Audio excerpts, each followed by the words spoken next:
Ako si Lou. Tara, samahan niyo ako ngayong araw.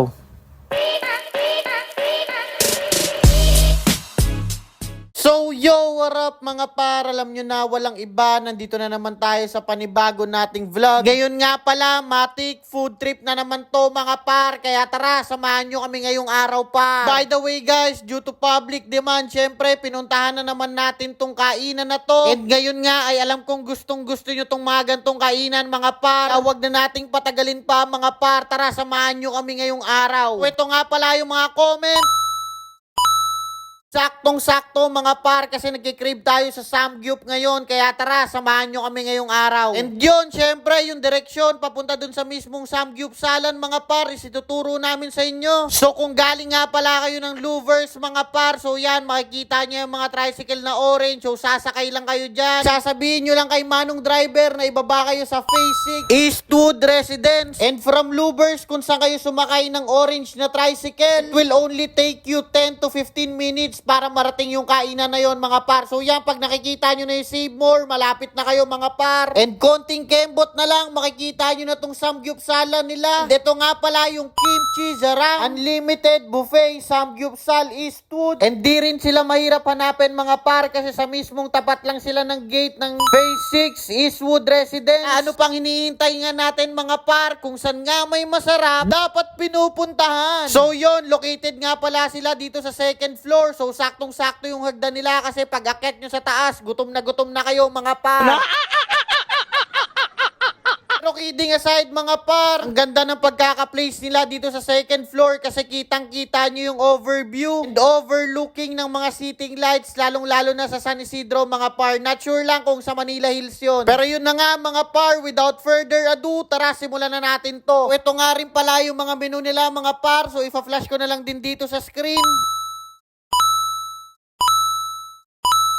So yun mga par, kitang-kita nyo naman for as low as 198 pesos mga par, makakapag-unlimited Samgyup Sal na kayo. Kaya no wonder din, but sobrang dami ditong tao. Kitang-kita nyo naman kung gaano karami ang tao na yan mga par. And isa pa palang highlight dito sa Samgyup Salan na to is meron silang free lechon kawali na 6 PM to 8 PM only mga par. So libre lang yun. Aside from lechon kawali, unlimited din pala yung free drinks nila and unlimited din yung free cheese nila mga par. Yun, sa mga dishes naman, kita nyo naman kung gaano ka-solid yan. Lagi silang may pa-partner na gulay. Siyempre, di rin mawawala yung kanin natin dyan, tsaka yung mga side dishes nila mga par. And meron pa sila ditong pasabaw kung nauumay kayo sa lasa mga par. Ayan, meron din sila dyang mga japchae, mga kimchi. And ito yung isa sa mga special dishes nila, yung chicken barbecue. And dyan yung sabi ko sa inyong lechon kawali. Super recommendable nitong pork inoki nila mga par. Sobrang sarap niyan. And yan, tas makikita nyo naman sa mga meat nila mga par, hindi tinipid at hindi puro taba mga par. Sobrang solid talaga niyan, promise. And yan, maya-maya lang, yan, inaayos na ni kuya yung ating mga paglulutuan mga par. And super commendable din pala ng customer service nila dito kasi napakababait ng mga staff. And yun, maya-maya lang, after i-set up lahat ni kuya, yan, kumuha na tayo ng mga karni natin dyan mga par. So gaya ng sabi ko sa inyo, unlimited to. So 1 to sawa kayong pwedeng kumuha dyan mga par. And isa pa palang kagandahan dito, gaya nung nasa pangalan nila, is sila lang yung alam kong buffet style dito mga par. So sila lang yung pwede kang kumuha ng kumuha. And syempre, good thing to, lalo na sa mga mahihiyain. Kasi hindi nakakahiyang manghingi sa mga staff. So kayo na yung balang kumuha ng mga pagkain na gusto nyo and yung consumable para sa inyo. And isa pang recommendable dito mga par is itong lettuce nila. Super lupit niyan, talagang napaka-fresh. And itong pork inoki nila na sobrang lasa mga par, promise super recommendable to. And yan, kumuha na rin tayo dyan ng lechon kawali nila. Sobrang solid niyan mga par, napakalutong. And hindi siya puro taba mga par, sobrang sarap niyan, promise. And yan, syempre, kumuha na rin tayo dyan ng chicken barbecue natin mga par. Syempre, bakbakan to, kaya dapat marami tayong kinukuha. Let's go! And yan, makikita nyo rin dyan si ate na kumukuha ng kimchi nila na super unlimited. Tignan nyo naman kung gaano kasarap yan par. Talagang ikaw na lang yung mananawa sa kakakuha ng kimchi mga mga par. So yan naman yung isa kong ate na si Ate Beron, na tamang kuha lang ng kanilang napakasarap na cheese dyan mga par. So yan dyan, simulan na tayo ng bakbakan dyan mga par. So tamang luto na tayo dyan. And isang trivia nga pala mga par, sabi sa amin ng mismong may-ari na sila yung gumagawa ng cheese nila. So basically, homemade cheese yung nilalagay nila dito and siniserve sa atin. And for me, super sarap nun kasi saktong-sakto lang yung tamis, yung flavor. And hindi siya katulad ng ibang cheese na nakakaumay mga par. Sobrang sakto lang yung lasa niya. And syempre, tuloy-tuloy lang tayo sa pagkain dyan mga par. Yan, maya-maya lang, kainan time na. So yan pala si Ate Beron na nilagyan ng lettuce, tas karne, sabay kimchi. So ako kasi talaga, honestly, di lang tayo fan ng kimchi. Pero sila, sarap na sarap sila dyan mga par.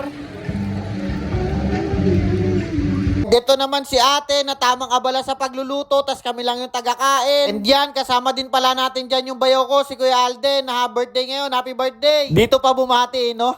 Yun na nga, syempre, tuloy-tuloy na tayo sa bakbakan dyan, mga par, tayo naman.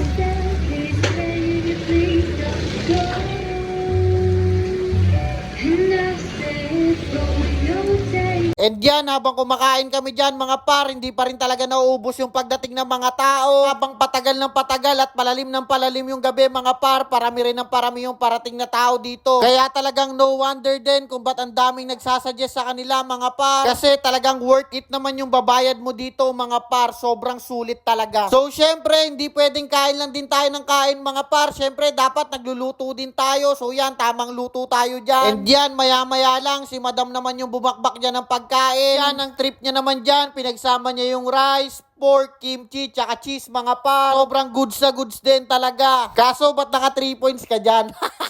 Yun na nga mga par, kidding aside, no wonder kung ba't ang dami ring nagme-mention sa kanila sa mga post natin. Kasi super sulit and sobrang sarap din talaga dito mga par. So yun, siguro dito ko na lang tatapusin yung vlog. Again, isa to sa mga must try food nyo dito sa Montalban. See you sa next vlog!